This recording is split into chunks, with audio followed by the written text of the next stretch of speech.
اعوذ باللہ من الشیطان الرجیم بسم اللہ الرحمن الرحیم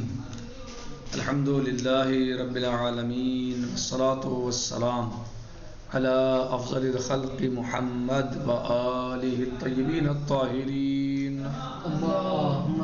صلی علی محمد وآل محمد وعجل فرجہم۔ ہمارا درس چل رہا تھا کل وجوب استقلالی اور وجوب ضمنی کے بارے میں، یعنی وجوب استقلالی وہ ایک ایسا وجوب ہے کہ جو وجوب مرکب ہے مثلا، اور اس کا اپنا وجوب ذاتی ہے، کسی کی وجہ سے نہیں ہے، اور وجوب ضمنی وہ ہے کہ جس کا وجوب جو ہے وہ کسی دوسرے واجب کی وجہ سے ہوتا ہے۔ وجوب استقلالی جیسے نماز کا وجوب، نماز کا واجب ہونا بذات خود ہے، کسی دوسرے کی وجہ سے نماز واجب نہیں ہے۔ وجوب ضمنی جیسے مثلا الحمد یا رکوع یا سجود یا تشہد سلام نماز کے ضمن میں، نماز کے دوران مثلا یہ سب ان سب سے مل کے نماز بنتی ہے، یہ اجزاء ہیں، یہ افعال نماز ہیں، افعال صلاۃ ہیں، چاہے قرات ہو، سلام ہو، سجدہ ہو، رکوع ہو، سجود ہو، یہ سب جو ہیں مثلا تشہد ہو، قرات ہو، یہ سب جو ہے اجزاء صلاۃ ہیں، تو ان سے مل کے جو ہے نماز بنتی ہے۔ تو یہ بذات خود آپ پہ سجدہ واجب نہیں ہے، بذات خود آپ پہ رکوع واجب نہیں ہے، بذات خود آپ کے لیے قیام واجب نہیں ہے، قرات واجب نہیں ہے، تشہد و سلام واجب نہیں ہے، لیکن اگر آپ کو آپ نماز پڑھ رہے ہیں تو پھر آپ کے لیے ضروری ہے کہ آپ نیت بھی کریں، تو قیام بھی واجب ہے، رکوع بھی واجب ہے، تشہد بھی واجب ہے، سلام بھی، سجود بھی، سب واجب ہو جاتے ہیں، لیکن بذات خود واجب یہ نہیں ہے، بلکہ یہ اگر آپ نماز پڑھ رہے ہیں تو یہ سب کے سب آپ پر واجب ہو جائیں گے۔ تو لہٰذا ان واجبات کو یا اس وجوب کو وجوب ضمنی کہا جائے گا، کیونکہ یہ نماز واجب ہے، اس کے ضمن میں یہ واجب ہے، نماز واجب ہے اس کے ضمن میں یہ واجب ہے، ورنہ آپ کے اوپر سجدہ واجب نہیں ہے کہ آپ اس وقت سجدہ کریں، آپ رکوع میں چلے جائیں، اس وقت جو ہے آپ قیام کریں یا قرات کریں۔ کہہ رہے ہیں کہ وَلِأَجْلِ ذَلِكَ كَانَ وُجُوبُ كُلِّ جُزْءٍ مِّنَ الصَّلَاةِ مَثَلًا مُرْتَبِطًا بِوُجُوبِ الْأَجْزَاءِ الْأُخْرَىٰ، یعنی اس لیے جو ہے وہ ہر جز، نماز کا ہر جز جو ہے وہ مرتبط ہوتا ہے بِوُجُوبِ الْأَجْزَاءِ الْأُخْرَىٰ، دوسرے اجزاء کے وجوب سے، نماز کا ہر جز مرتبط ہوتا ہے دوسرے اجزاء کے وجوب سے۔ لِأَنَّ الْوُجُوبَاتَ الضِّمْنِيَّةَ لِأَجْزَاءِ الصَّلَاةِ تُشَكِّلُ بِمَجْمُوعِهَا وُجُوبًا وَاحِدًا اسْتِقْلَالِيًّا، لِأَنَّ اس لیے کہ الوجوبات الضمنیہ، اس لیے وجوبات ضمنیہ لِأَجْزَاءِ الصَّلَاةِ اجزاء صلاۃ کے لیے، یعنی وہ وجوبات ضمنیہ جو اجزاء صلاۃ ہیں، مثلا تُشَكِّلُ بمجموعها، وہ بناتے ہیں اپنے تمام مجموعے کے ساتھ وجوباً واحداً، ایک وجوب، وہ کون سا وجوب ہے؟ وجوب استقلالی، یعنی رکوع، سجود، تشہد، سلام، نیت، قیام، قرات سب مل کے کیا بنے گا؟ نماز بنے گا۔ تو یہ سب اجزاء واجب ہیں اور ایک دوسرے کے ساتھ مرتبط ہیں، یہ نہیں ہے کہ صرف جو آپ رکوع کر لیں تو نماز ہو جائے گی، نہیں، بلکہ نیت، تکبیرۃ الاحرام، قیام، قرات، رکوع، سجود، ذکر، تشہد، سلام، ترتیب مبارات، جو چیزیں مثلا جو نماز میں واجب ہے، وہ سب کے سب جو ہیں وہ ایک ساتھ مل کے، جب سب مل کے اور سب ہوں گے تو نماز کہلائی جائے گی۔ ایسا نہیں کوئی انسان رکوع سجدہ کر لے تو نماز کہلائی جائے گی، نہیں، کوئی انسان صرف قرات کر لے تو نماز کہلائی جائے گی، نہیں، اسے نماز کا نام نہیں دیا جائے گا، بلکہ سارے اجزاء مل کے یہ ایک واجب کو تشکیل دیتے ہیں، صحیح، جسے واجب یا وجوب استقلالی کہا جاتا ہے، یعنی تمام اجزاء ضمنیہ ایک دوسرے کے ساتھ مل کے ایک وجوب استقلالی کو تشکیل دیتے ہیں۔ فنتیجۃ ذالک، اور اس کا نتیجہ جو ہے وہ قیام علاقۃ التلازم فی داخل اطار الحکم الواحد بین الوجوبات الضمنیہ فیہ، نتیجہ کیا ہے اس کا کہ قیام علاقۃ التلازم کے تلازم کا علاقہ پایا جاتا ہے، علاقہ تلازم پایا جاتا ہے داخل حکم واحد میں، یعنی حکم واحد میں علاقہ تلازم پایا جاتا ہے بین الوجوبات الضمنیہ فیہ، ان وجوبات ضمنیہ کے درمیان جو اس واجب میں پائے جا رہے ہیں۔ علاقہ کون سا علاقہ پایا جاتا ہے؟ نماز میں، رکوع اور سجود کے درمیان کون سا علاقہ ہے؟ علاقہ تلازم. صحیح. قرات اور تشہد اور سلام اور سجود کے درمیان کون سا علاقہ ہے؟ علاقہ تلازم. وتانی علاقہ التلازم هذه انه، یعنی مراد کیا ہے علاقہ تلازم سے؟ انه لا تمکن التجزیہ فی تلک الوجوبات، یعنی ممکن نہیں ہے کہ انسان تجزیہ کر سکے وجوبات کا، یعنی الگ الگ کر سکے وجوبات کو، جز او التفکیک بینہا، یا ان کے درمیان جو ہے وہ ایک دوسرے میں جدائی پیدا کر دے. بلکہ نماز میں سجدہ کر رہے ہیں تو قیام بھی ضروری ہے، تو رکوع بھی ضروری ہے، تو تشہد بھی ضروری ہے، تفکیک ممکن نہیں ہے. بل اذا سقط ای واحد منہا، بلکہ اگر ان میں سے کوئی ایک بھی ساقط ہو گیا تحتم سقوط الباقی نتیجۃ لذالک، تو ضروری ہے کہ دوسرا بھی ساقط ہو جائے اس کے نتیجے میں. لذالک التلازم القائم بینہا، کیونکہ اس کے ان کے درمیان جو ہے وہ علاقہ تلازم پایا جاتا ہے. یعنی اگر سجدہ باطل ہو گیا تو نماز باطل، اگر رکوع باطل ہو گیا تو نماز باطل، قرات صحیح نہیں کی تو نماز باطل. صحیح. کیوں بھائی؟ آپ نے رکوع تو صحیح کیا ہے، آپ نے سجود تو صحیح کیے ہیں، ایک قرات نہیں صحیح کیا، آپ نے جان کے غلط کر دی. صحیح. آپ نے سجدہ نہیں کیا تو کیا فرق پڑتا ہے؟ کہ نہ، اگر ایک ساقط ہو گیا تو سب ساقط ہو جائیں گے، یعنی پھر ان کا کوئی فائدہ نہیں رہے گا. اگر آپ نے جان بوجھ کے قرات غلط کی یا کچھ حصہ چھوڑ دیا قرات کا جان بوجھ کے، تب آپ کے سجدے رکوع اور تشہد السلام کا کوئی فائدہ نہیں ہے، نماز باطل ہو جائے گی. کیوں؟ کیونکہ ان کے درمیان علاقہ تلازم پایا جاتا ہے. علاقہ تلازم کا مطلب کیا ہے؟ کہ ایک کا سقوط دوسرے سقوط کا سبب بن جائے گا، ایک ساقط تو سارے ساقط. ومثال ذلك اذا وجب على الانسان الوضوء ومركب من اجزاء ان عدیدہ، اور اس کی مثال مثلا جب واجب ہو انسان پر وضو، انسان پر جب وضو واجب ہو، اور وضو کیا ہے؟ وہ مرکب ہے بعض اجزاء سے، من اجزاء عدیدہ، وہ مختلف اجزاء سے مرکب ہوتی ہے. وضو نیت ہے، چہرے کا دھونا ہے، ہاتھوں کا دھونا ہے، سر کا مسح، پیر کا مسح، ترتیب، موالات، مختلف چیزوں سے جو ہے وہ مرکب ہے، یا مشکل ہے، یا مرکب ہے. کا غسل الوجہ، جیسے چہرے کا دھونا، وغسل الیمنا، دائیں ہاتھ کا دھونا، وغسل الیسرا، اور بائیں ہاتھ کا دھونا، ومس الراس، سر کا مسح، ومس القدمین، اور پیروں کا مسح. مثلا ان سب چیزوں مل کے کیا بنا؟ وضو بنی. فیتعلق بكل جزء من تلك الاجزاء وجوب ضمنی بوصفه جزءا من الوضوء الواجب، پس متعلق ہے ہر جز ان اجزاء میں سے وجوب ضمنی، بے وصف ہی جزء اس اعتبار سے کہ وہ جز ہے من الوضوء الواجب. کس کا جز ہے؟ وہ وضوء واجب کا جز ہے. تو مثلا چہرے کا دھونا کیا ہے؟ وجوب ضمنی ہے. ہاتھوں کا دھونا وجوب ضمنی ہے. سر کا مسح وجوب ضمنی، پیر کا مسح وجوب ضمنی. کس واجب کے لیے؟ اس واجب کے لیے جو واجب مثلا استقلالی ہے، اس کے اعتبار سے جو مرکب ہے وہ کیا ہے؟ وہ نفس وضو ہے. کیا ہے؟ وہ وضو ہے. تو جو اس کے اجزاء ہیں وہ کیا ہے؟ وجوب ضمنی ہیں. ان میں علاقہ کون سا پایا جاتا ہے وجوب ضمنی میں؟ علاقہ تلازم.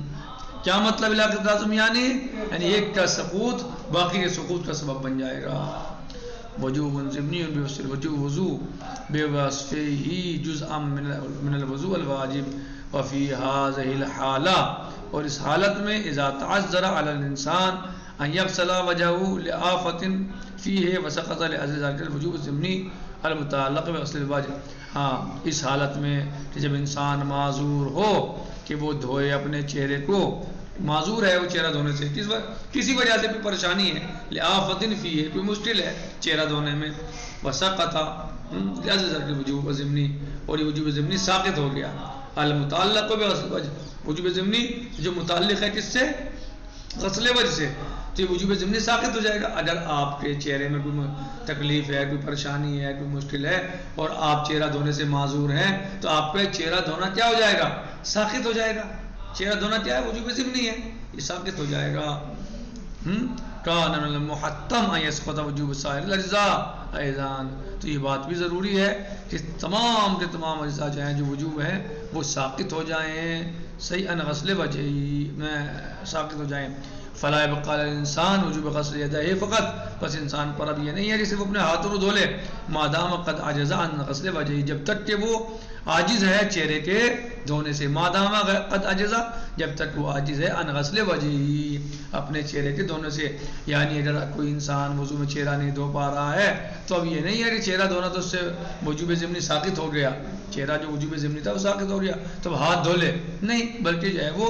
جب تک جو ہے وہ چہرہ دھونے سے عاجز ہے تو اس وقت تک جو ہے وہ باقی اجزاء بھی اب دھونا نہیں ہے اسے. کیوں؟ لأن تلك الوجوبات لا بد ينظر إليها بوصفها وجوبا واحدا, اس لیے تمام کے تمام جو وجوبات ہیں ضروری ہے کہ ان کی طرف دیکھا جائے بوصفها وجوبا واحدا, کہ وہ ایک وجوب ہے, وجوبا واحدا ایک واجب ہے, ایک وجوب ہے, متعلق بالعمل كلها, لیکن متعلق کس سے ہے وہ ایک عملیہ کل سے. یعنی وجوب تو ایک ہی ہے چہرے کا دھونا, لیکن وہ کل سے متعلق ہے. کل کیا ہے؟ وضو ہے, جس میں چہرے کا دھونا, جس میں ہاتھوں کا دھونا, جس میں سر کا مسح, پیر کا مسح, تو وہ اس سے جو ہے متعلق ہے. جب وہ اس سے متعلق ہے تو یہ صرف جو ہے وہ یعنی یہ اس کا واجب ہونا کافی نہیں ہے. یعنی دھونا صرف یہ یعنی وہ چھوڑ دیا تو باقی دھو لو, یہ اس کی حاجت نہیں ہے, کیونکہ چہرے کا دھونا جو ہے وہ صرف ایک وجوب ہے, وجوب ضمنی, لیکن متعلق ہے کس سے؟ کل سے, عملیہ کل سے متعلق ہے. اے الوضو, وہ عملیہ کل کیا ہے؟ وہ وضو ہے, عملیہ کل وضو. یعنی چہرے کا دھونا ایسے چہرہ دھونا نہیں ہے کہ مثلا دھو لیا آپ نے, بلکہ عملیہ کل سے متعلق ہے وہ. وَهَذَا الْوُجُوبُ, اور یہ وجوب اما ان یسقط کلو, یا تو یہ تمام کا تمام ساقط ہو جائے گا, یسقط کلو او یثبت کلو, یہ جو وجوب ہے یہ تو سب کا سب ساقط ہو جائے گا, یہ سب کا سب ثابت ہو جائے گا, یہ سب کا سب ساقط, یہ سب کا سب ثابت. ولا مجال التفقیق, اس میں تفقیق کی مجال نہیں ہے, ممکن نہیں. تفقیق یعنی ایک دوسرے کو جدا کرنا ایک دوسرے سے ممکن نہیں ہے, یا تو ساقط ہے وضو یا ثابت ہے, بس اتنا ہی ہے. اب یہ نہیں ہے کہ چہرہ نہیں دھو رہے ہیں تو ہاتھ دھو لو, ہاتھ اور چہرہ نہیں دھو پا رہے ہیں تو صرف مسح کر لو سر اور پیروں کا, نہیں, بلکہ اگر ایک ساقط سب ساقط, ایک ثابت تو سب ثابت. صحیح, یعنی اس میں تفقیق کی گنجائش نہیں ہے. اگر ساقط ہے تو بس پھر سارے سب ساقط ہے, یہ تو ساقط ہے یہ ثابت ہے, تفقیق کی گنجائش نہیں ہے کہ مثلا یہ کر دو اور وہ چھوڑ دو چل جائے گا, ایسا نہیں ہے. میں سمجھ رہا ہوں کیا آئے گا.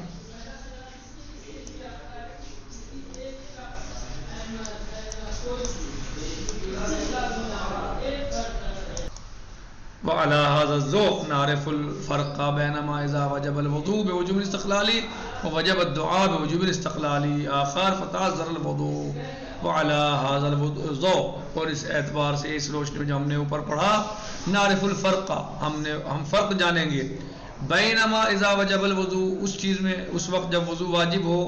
بوجوب استقلالی, استقلالی اعتبار سے, وجب الدعاء بوجوب استقلالی, اور دعا واجب ہو وجوب استقلالی آخر کسی اور استقلالی وجوب کی وجہ سے, فتعذر الوضوء, اور وضو مثلا جو ہے وہ معذور ہو.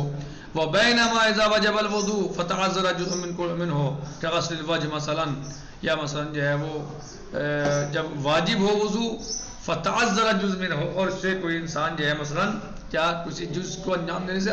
معذور ہو, كغسل الوجه مثلا, ففي الحالة الأولى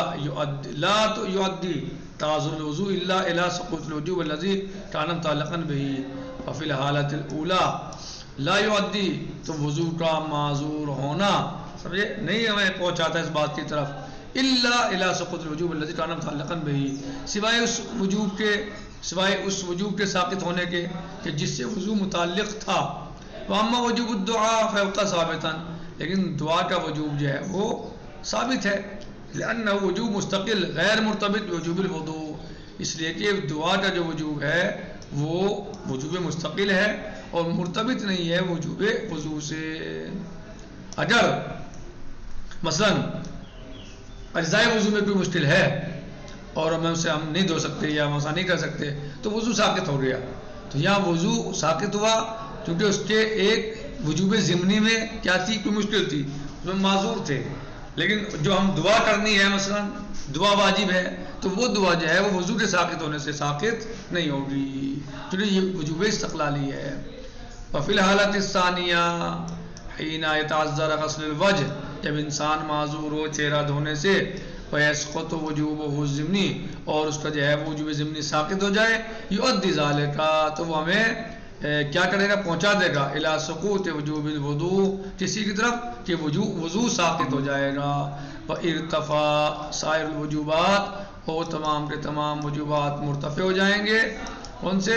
وَإِرْتَفَى سائر الوجوبات اور تمام کے تمام وجوبات مرتفع ہو جائیں گے ضمنیہ جو ضمنی ہے یعنی اگر وضو استقلالی ہے صحیح اور اس کے جو اجزاء ہیں وہ ضمنی ہے ظاہر ہے تو اگر ہم ان کے اجزاء کو انجام نہیں دے پائیں گے وضو کے تو وضو ساقط ہو جائے گا لیکن اگر وضو ہم نہیں کر پا رہے ہیں مثلا وضو ہے اور دعا ہے دونوں استقلالی ہیں مثلا صحیح تو وضو کے ساقط ہونے سے دعا ساقط نہیں ہوگی قد تقول نحن نراد الانسان يكلف بالصلاة ہم مثلا آپ کہیں کہ ہم اس بات کو جانتے ہیں دیکھتے ہیں کہ انسان نماز انسان کے اوپر واجب ہے مکلف ہے انسان نماز کے لیے فاذا اصبح آپ کہیں مثلا کہیں نحنو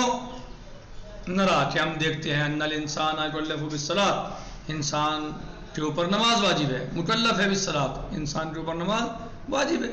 فَإِذَا أَصْبَحَ أَخْرَسَ جب انسان گونگا ہو جائے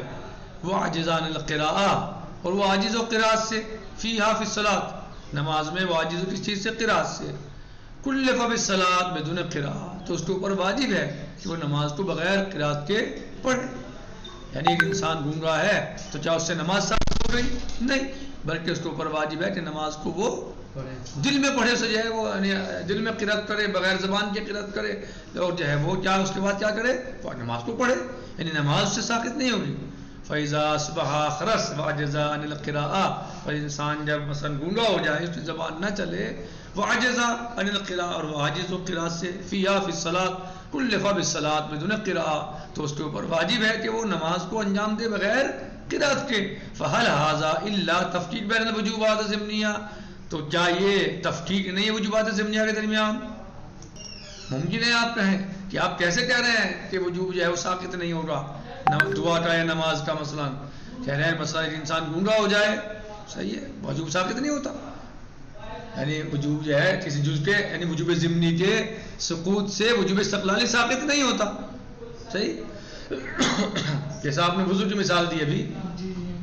کہ اگر جو ہے وہ آپ چہرہ نہیں دھو سکتے تو آپ سے وضو ساقط ہو گیا صحیح کہہ رہے ہیں کہ یہ آپ ایسا کہہ سکتے ہیں آپ مثلا کہ ایک انسان گونگا ہے بول نہیں پاتا قرات نہیں کر پا رہا ہے تو اس سے نماز ساقط نہیں ہوتی یہ کیسے سے آپ نے کیسے ہو سکتا ہے ایک انسان گونگا ہے نہیں قرات کر پا رہا ہے اس سے نماز ساقط نہیں ہوتی بلکہ کیا حکم ہے اس کے لیے دل میں قرات کر لے دل میں قرات کر لے بغیر بولے قرات کر لے دل میں مثلا صحیح اس کا یہ حکم ہے تکلیف ہے اس کی فَلَهَذَا إِلَّا تَفْكِيكٌ تو کیا یہ اجزاء کا مفکک ہونا نہیں ہے متفکک ہونا نہیں ہے اجزاء کا جدا ہونا وہاں کیا کہا تھا کہ اگر آپ منہ نہیں دھو سکتے چہرہ نہیں دھو سکتے تو ساقط کیونکہ ایسا نہیں ہے کہ چہرہ نہ دھوئیں اور آپ جو ہے وہ مثلا سر کا مسح کر لیں ہاتھوں کو دھو لیں پیروں کو مسح کر لیں تو یہ تفکیک نہیں ہے تو کیا ہے مثلا ایک انسان جو ہے وہ مثلا تفکیک نہیں ہے اور یہاں کیا ہے تفکیک ہے اس کے بعد بھی جو ہے وہ مثلا نماز آپ سے ثابت نہیں ہے کہ کیا تفکیک نہیں ہے بین الوجوبات الضمنیہ وجوبات ضمنیہ کے درمیان ورنہ قضاء العلاقہ سے تلازم بینہا اور کیا یہ تلازم پہ علاقہ نہیں ٹوٹ گیا ختم ہو گیا یہاں پر یہ علاقہ تلازم ختم نہیں ہو گیا ان وجوب الصلاۃ بدون قراءۃ الاخرس لیس تجزیہ کہہ رہے ہیں کہ نماز کا واجب ہونا بغیر قرات کے گونگے انسان پر یہ تجزیہ نہیں ہے جیسے میں نے آپ کو وضو کی مثال میں بتایا کیا بتایا تھا وضو کی مثال میں کہ اگر ایک انسان کا مثلا جو ہے وہ ہاتھ پر چوٹ لگی ہوئی ہے یا پٹی بندھی ہوئی ہے یا دوا لگی ہوئی ہے زخم ہے مشکل ہے وہ نہیں دھو سکتا اسے نقصان دے گا تو کیا حکم ہے کہ اس پٹی کے اوپر یہ مثلا جو ہے ہاتھ پھیر لیں تو اصلاً ختم نہیں ہوا ہے اس کا وجوب جو ہے بلکہ شریعت نے اس کو سہولت دی ہے کہ آپ نہیں دھو سکتے تو آپ جو ہے وہ اس کے اوپر ہاتھ پھیر لیں تو اب یہاں تفکیک نہیں ہوئی اس میں یہ تفکیک ہوئی ہے یہ تفکیک نہیں ہوئی ہے اگر بالکل چھوڑ دیتے ختم کر دیتے تو تفکیک ہوتی لیکن شریعت نے یہاں سے جدا نہیں کیا کہ آپ کے ہاتھ پہ زخم ہے پٹی بندھی ہوئی ہے آپ نہ دھو نہیں بلکہ آپ اس پہ ہاتھ پھیر لو بس اتنا ہے دھو نہیں ہاتھ پھیر لو، تو بالکل اصلاً ختم نہیں ہوا ہے، تفکیک نہیں ہوئی ہے، حل بتایا، علاج بتایا شریعت نے اس کا۔ تو اسی طریقے سے کہہ رہے ہیں کہ اگر آپ کو یہ کہے کہ نماز مثلاً جو ہے پڑھ رہا ہے انسان، گونگ رہا ہے لیکن قرأت نہیں کر سکتا، تو اس سے نماز ساقط نہیں ہوگی، بلکہ اللہ کہتا ہے کہ اس کے اوپر کیا واجب ہے، مثلاً دن میں قرأت کر لے، مثلاً نماز واجب نہیں ہے اس کو، وہ نماز ساقط نہیں ہے اس سے۔ والجواب ان وجوب الصلاۃ بدون قراءۃ، کہ نماز کا واجب ہونا بغیر قرأت کے گونگے انسان پر لیس تجزیہ، یہ تجزیہ نہیں ہے، لوجوب الصلاۃ الکاملہ، وجوب صلاۃ کاملہ کے لیے، وانما هو وجوب آخر، بلکہ یہ صرف اور صرف دوسرا وجوب ہے،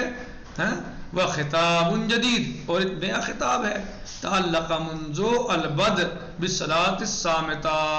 کہ جو متعلق ہے شروع سے ہی نماز صامتہ سے، یعنی جو انسان نماز جو ہے وہ خاموشی کے ساتھ پڑھی جاتی ہے، فوجوب الصلاۃ الکاملہ، بس واجب ہونا نماز کاملہ کا، والخطاب بہا، اور اس کے ذریعے خطاب ہونا، قد سقط کلہ، وہ سب کا سب ساقط ہو جائے گا، نتیجتاً تعذر القراءۃ، تعذر قرات کی وجہ سے، یعنی انسان معذور ہے، قرات نہیں کر سکتا، وخلفه وجوب آخر وخطاب جدید، بلکہ اللہ نے اس کے لیے کیا کیا کہ یہ نماز کو ساقط نہیں کیا کہ نماز ساقط ہو جائے تجزیہ، نہ، بلکہ اللہ نے اس کا دوسرا واجب قرار دیا اس میں، صحیح ہے، وہ خطاب جدید، دوسرا خطاب اس میں استعمال کیا، یعنی دوسرا خطاب ہے، دوسرا حکم ہے، لیکن نماز ساقط نہیں ہے، تجزیہ نہیں ہوا یہاں پر جو ہے، بلکہ دوسرا خطاب آیا ہے اور دوسرا واجب آیا ہے، اسی کی جگہ پر مثلاً جو ہے وہ دل میں پڑھ لے رہے، انسان گونگ رہا ہے، نہیں بول سکتا، نہیں پڑھ سکتا زبان سے، تو دل میں قرات کر دے، تو یہاں پر جو ہے وہ قد سقط کل تعذر القراءۃ، کہ وہ تمام کا تمام جو ساقط ہو جائے،